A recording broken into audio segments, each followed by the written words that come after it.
Hello, my name's Suraj and I'm the founder of Soul Legal Services.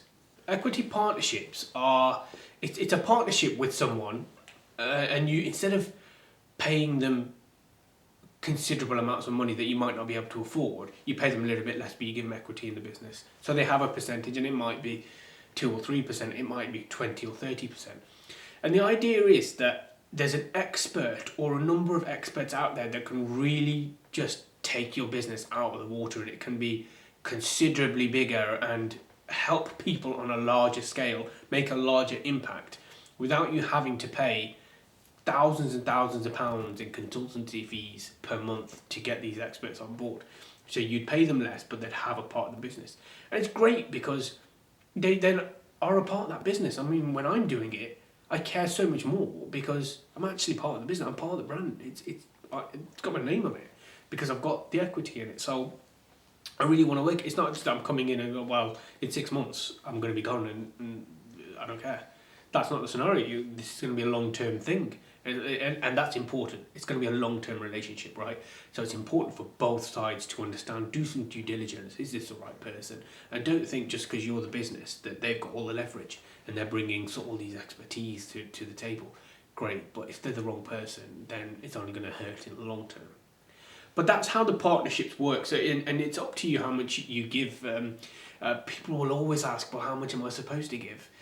It's really how long's a piece of string type of question, because we can never say. It's really dependent on you as the founding team. It's dependent on the business. It's dependent on the expert, how much they can bring to the table. It's dependent on how far you can see it growing, the areas that you want to see it growing in. Obviously, from the legal perspective, I would always say, ideally, you don't want to be giving away more than 50% Class A shares. I wouldn't even teeter around that. It happens a lot, and one of my good friends actually from school has done the same. Unfortunately, it was after we'd reconnected. Before we'd reconnected. So always be careful how much you're giving away. There's only ever 100%. So don't be throwing it away, and really pick the experts carefully.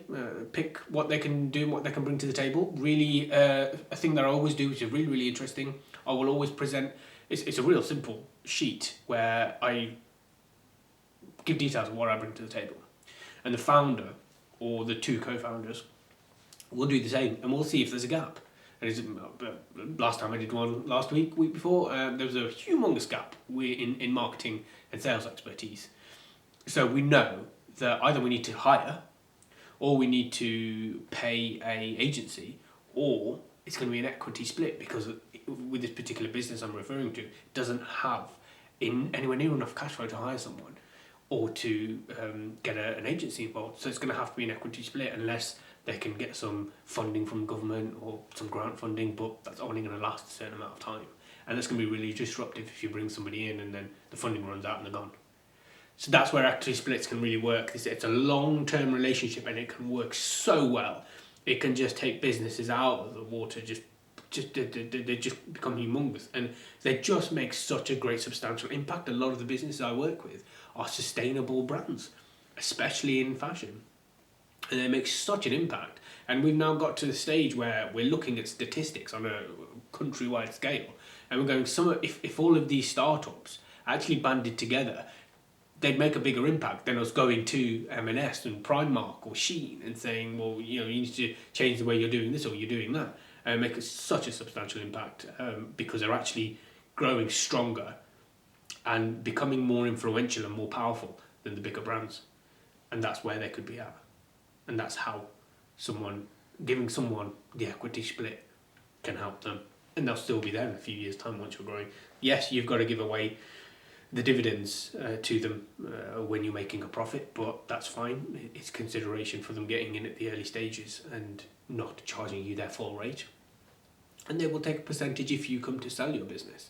And from the opinion of someone who might want to put in and take some equity split, if you're that person, you've got to make sure that business is either really, really aligned with something that you want to do and make an impact in something that you're really passionate about and is aligned to your thoughts.